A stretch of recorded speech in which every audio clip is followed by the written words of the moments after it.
ओम नमः शिवाय। ओम नमः शिवाय। हर हर भोले नमः शिवाय। रामचरितमानस मानस ज्ञान के अंतर्गत भाग 223 में चर्चा कर रहे हैं शंकर भगवान के विवाह की महिमा। शंकर भगवान ने पार्वती जी को त्याग दिया और 87,000 वर्ष की तपस्या पर चले गए और यहाँ हिमाचल के घर शैलपुत्री नाम की पार्वती जी के रूप में पैदा हुई कन्या। और फिर से शंकर जी की पार्वती जी का शादी दोबारा जन्म जन्म है रगर हमारी बरो शंभुनत रहो कुमारी। पार्वती जी का ये संकल्प है कि अगले जन्म अगले जन्म अगले जन्म मैं शिव जी के साथ ही रहूँगी। तो इस तरह से ऐसा हुआ कि एक तारक नाम का असुर पैदा हुआ जो ये कहने लगा सभी देवताओं को ऋषियों को मारना और जग विध्वंस करना। तो बाद में पता लगा कि शंकर भगवान के द्वारा शंकर भगवान का एक लड़का पैदा होगा खटबदन कुमार, जिससे कि पार्वती जी का जिससे कि वो राक्षस का विनाश होगा, तारक असुर का। अब भाई लड़का पैदा तो होगा किंतु शंकर जी समाधि में है और समस्या होगी कैसे। तो शंकर जी की समाधि को जगाने के लिए उपाय किया गया, कामदेव को भेजा गया। कामदेव ने शंकर जी को जगाया और उधर नारद जी ने पार्वती जी का हाथ देखा हिमाचल के घर जाकर के। तो उन्होंने कहा कि जो तप करे कुमारी तुम्हारी भावी मेटी सकहि त्रिपुरारी। नारद जी ने कहा कि इसका विवाह तो शैलपुत्री इसका नाम है किंतु इसका विवाह तो लगता है कि शंकर जी के साथ होगा। इसके पति स्वयंभू खुद होंगे। ये वो कैसे होगा कि अगर ये लड़की शैलपुत्री तपस्या करे, जो तप करे कुमारी तुम्हारी तो भावी में टिसकहि त्रिपुरारी। और नहीं तो इसका वर जिसका घर नहीं होगा, अमंगल वेशधारी होगा, वर तो मिलेगा किंतु इसमें वो गुण होंगे जो अमंगल वेश पकड़ेगा, घर द्वार नहीं होगा। किंतु अगर ये तपस्या करेगी तो शंकर जी के साथ इसका विवाह हो जाए। मैना जी ने कहा कि मैं तो अपनी पुत्री को विवाह हो चाहे ना हो, मैं तपस्या के लिए नहीं गई। मैना जी ने समझाया, पार्वती जी ने मैना को समझाया कि माँ ये भगवान की लीला है, मेरे को कुछ नहीं होगा, मेरे को जंगल में जाने दो, तपस्या करने दो। पार्वती जी ने भी जाके तपस्या किया।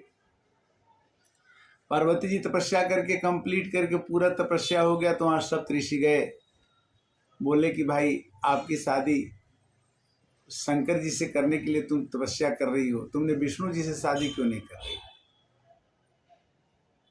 ब्रह्मा जी से कर लो, विष्णु जी से कर लो, शंकर जी से मत करो क्योंकि उनका घर द्वार नहीं है, शमशान घाट में रहते हैं। पार्वती जी ने कहा कि हे सप्तऋषि, महादेव गुण भवन विष्णु सकल गुण खान जाहि जाहि सन मन रमे ताहि ताहि सन काम।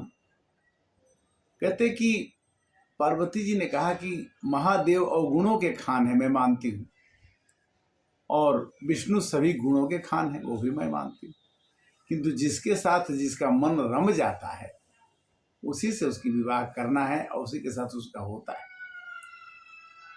पार्वती जी ने सप्तऋषि को जवाब दे दिया और ये कह दिया कि जन्म जन्म है रगर हमारी बरो शंभुनत रहो कुंवारी। हे सप्तऋषि, मेरी शादी जो होगी तो शंकर जी से, अन्यथा मैं शादी किसी से नहीं। पार्वती जी का भी तपस्या पूरा हो गया, शंकर जी का भी तपस्या पूरा हो गया। और तपस्या पूरा होने के बाद शादी की तैयारी के लिए ऋषि हिमालय के पास गए कि भाई पार्वती जी की शादी, शंकर जी बड़े खुश हुए।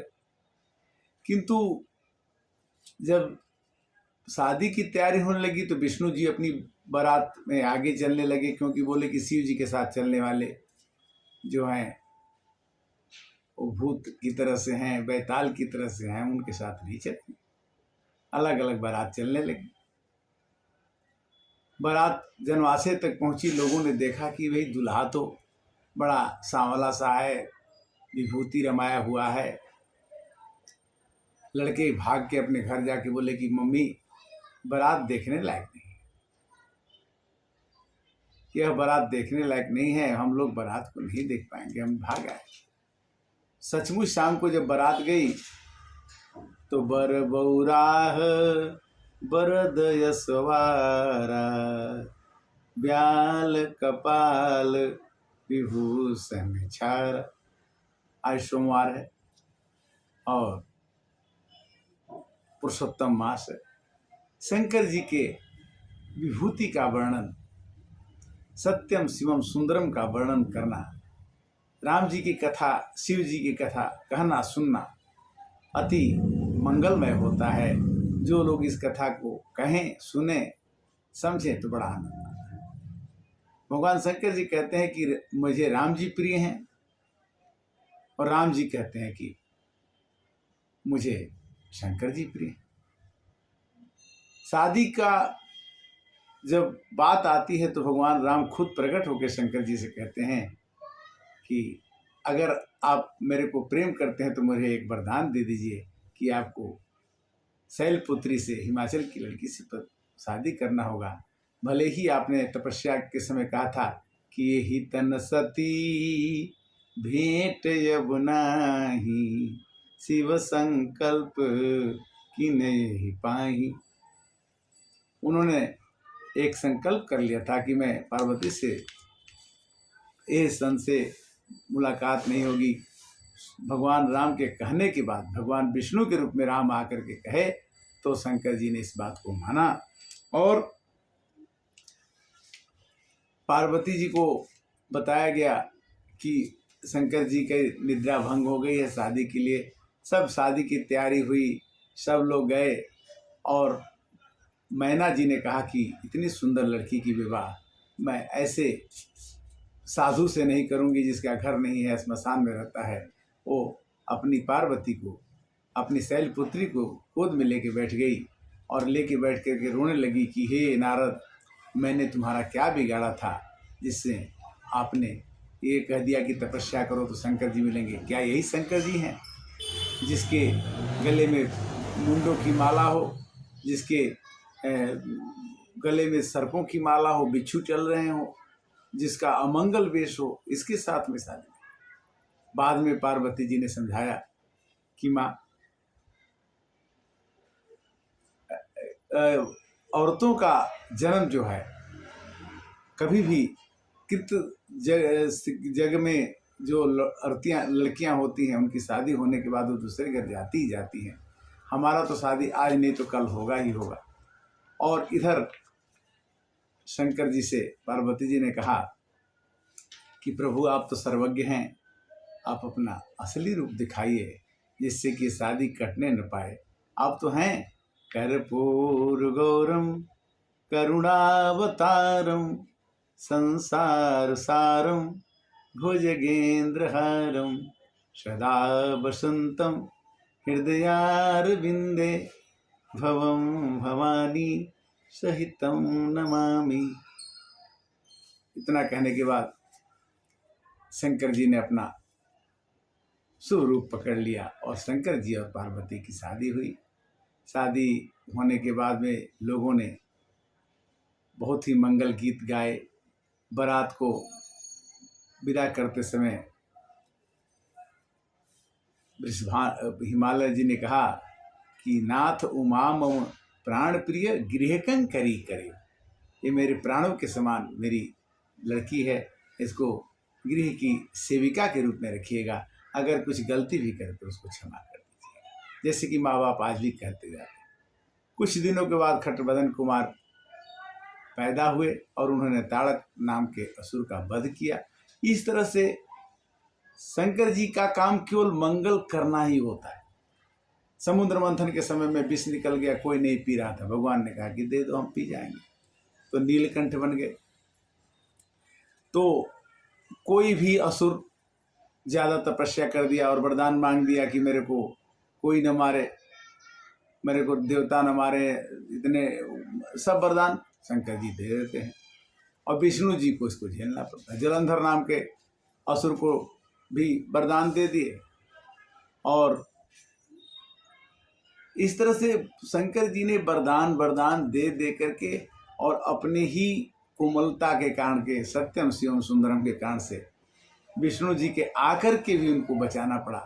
तो विष्णु भगवान ने उनसे कहा कि शिवद्रोही मम दास कहावा, सो नर मोहि सप ने नहीं भावा।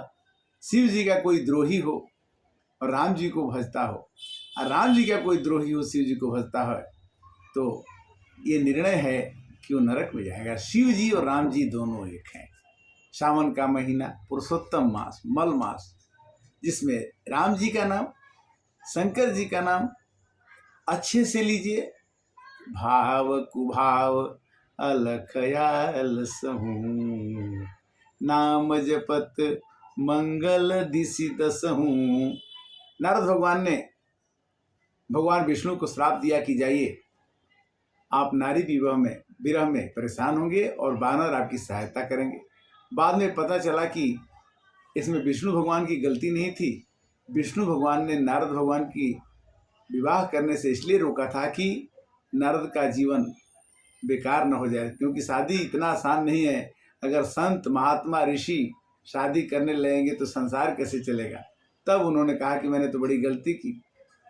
तो भगवान विष्णु से पूछे क्या करूं जी मेरे मन में कुछ शांति मिले। तो उन्होंने कहा कि जाई जपहूँ शंकर सतनामा, पावहूँ अचल मन विश्राम। उन्होंने कहा कि जाके 100 बार शंकर जी का नाम ले लो तो तुम्हारी बीमारी ठीक हो जाएगी, तुम्हारा मन का संशय।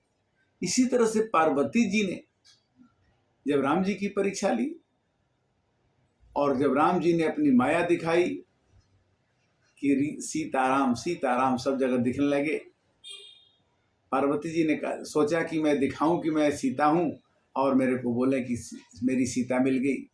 और जंगल में राम जी खोज रहे थे, किंतु भगवान राम तो पहचान गए कि पार्वती जी हैं। बोले कि अरे वो बाबा कहाँ हैं, वो बैल वाले बाबा कहाँ हैं, ऐसे उन्होंने पूछ दिया कि शंकर जी कहाँ हैं। तो पार्वती जी बड़ी लज्जित हुई। लज्जित होने के बाद उन्होंने ये मन में फील किया, अनुभव किया कि मैं क्या करूं।